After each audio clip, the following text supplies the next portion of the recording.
If you've been with a narcissist or a toxic person, you've probably dealt a lot with the aspect of shame, where the narcissist beat you down, where the narcissist talked degrading to you and devalued you in a lot of different ways.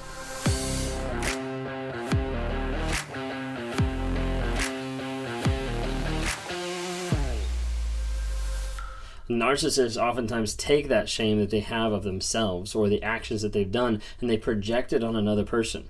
They push it back so the other person starts to think that they're a bad person. Have you struggled with that? Is that something in your relationship that you've seen a lot of you getting devalued, you getting discarded, you getting shamed, you getting put down? There's a possibility you could be dealing with a narcissist. If you guys don't know who I am, my name is Ben Taylor. I run Raw Motivations. I'm a self-aware narcissist that's on this channel to provide awareness, growth, healing, and change. Being on this platform, I'm here to work with those who have been survivors coming out of narcissistic abuse. And I work with them on a day-to-day basis, trying to help them get healing, growth, and change in all aspects of their lives.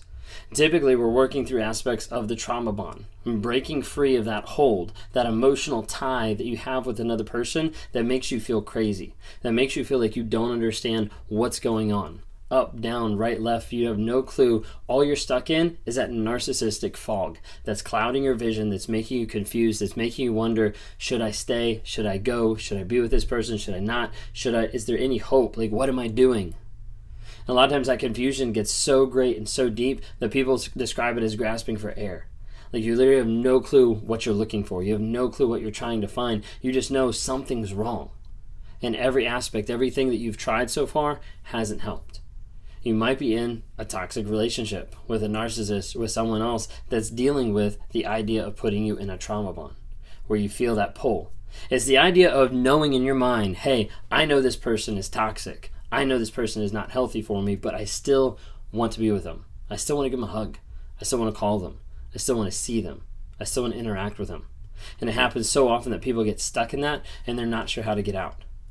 One, I normally counsel people, get into therapy. Like, let's get you on a plan of growth. I work with people on a day-to-day basis and sometimes on a week-to-week basis when they keep coming back, trying to help them break through that trauma bond and find healing and change. I try to encourage people to get in with a community, whether that's a support group or whether that's the app that we've created called the NARC app, Narcissistic Abuse Recovery Community, where there's like-minded people who have been stuck in these situations and they've just gotten out, they're getting out, they're learning about narcissism, they're learning how to track their growth, how to track their no contact, how to write down truth, and how to process every single day the stories that we all believe. If that's you today and you're interested in that, would love to be able to talk to you in a one-on-one. There's a link down below. Would love to have you interact on the app. There's over 2,000 people in just the past 2 months that have signed up for the app, and they're finding growth and they're finding healing when they apply the principles on a day-to-day basis.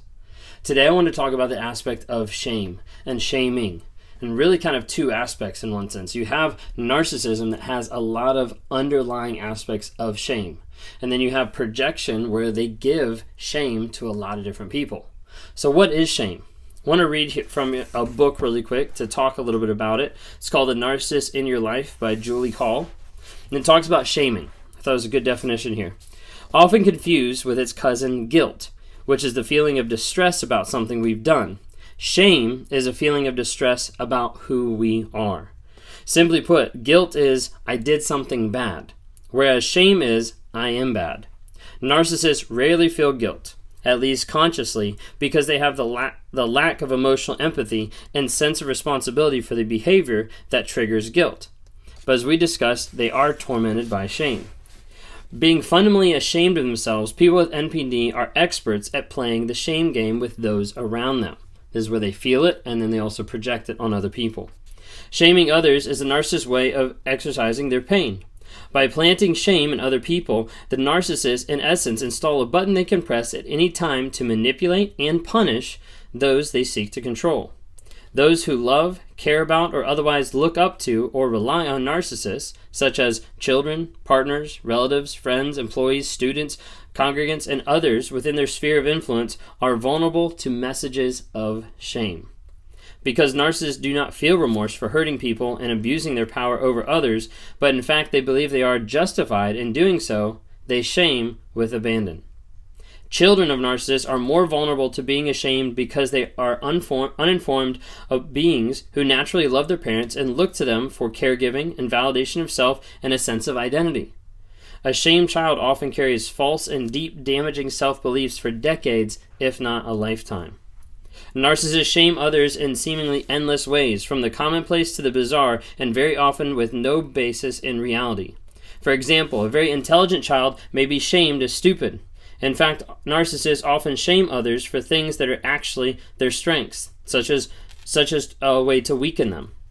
And they often shame others as projection of things that they themselves feel ashamed about, consciously or unconsciously, or about vulnerabilities they perceive in others. Possible sources of shame are a myriad, but there are common things as narcissists shame others about being: angry, selfish, ugly, stupid, fat, emotional, clumsy, naive, lazy, self-indulgent, picky, promiscuous, unhelpful, unpopular, non-athletic, disloyal, weak, incompetent, mean, careless, uncooperative, unreasonable, stubborn, sensitive, ungrateful, and the list goes on and on. Do you recognize some of those things in that list? And you recognize some of those things that the narcissist or a toxic person or the person in your relationship called you a lot. And you might not have realized in that moment that that person was putting shame on you, was shaming you for who you are, was shaming you for what you've done, was shaming you for your personality, for your empathy, for your thought process, for your logic, for whatever. Does that happen to you? Are you someone where you heard that list and you were like, wow, I resonate with more on that list than I thought I was going to? I connected more. What happens? What happens when you sit in that shame, when someone puts shame on you and they're constantly devaluing you and shaming you every single day? What are the possible outcomes? Let me give you some ideas. Anxiety, panic attacks, self-hatred, withdrawal, secrecy, fear of intimacy and exposure, addictions, self-harm, internalization, externalized anger, dislocation from one's feelings or authentic self, disassociation, perfectionism, self-sabotage, and underachievement. Narcissists take a lot of that shame and they hold that, and they realize they have that shame, so they project it on other people, whether consciously or unconsciously. They put it on other people as much as they can. And those are some of the things that can happen by you getting shamed constantly. Some of the destructive nature of shame. When someone is beating you down for who you are, for what you value, for what you love, for how you do all that. Is that happening to you today? Because there's a lot of people that are in relationships and they're walking through life, they're walking through those relationships and they don't know. They don't see it. Hopefully some of those words hit home and you're like, wait a second, that's going on today in my life. You might be with a toxic person. Something to evaluate.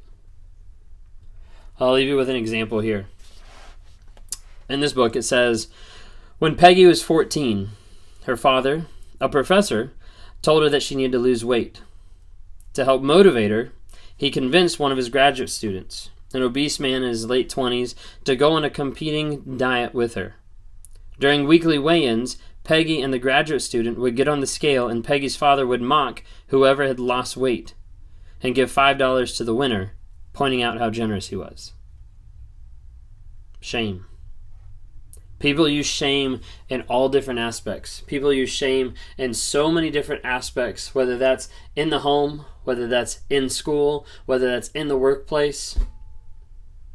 A good example, when I was working for Chick-fil-A, there was a thought that one of the employees came up with that several people started to run with until I shut it down.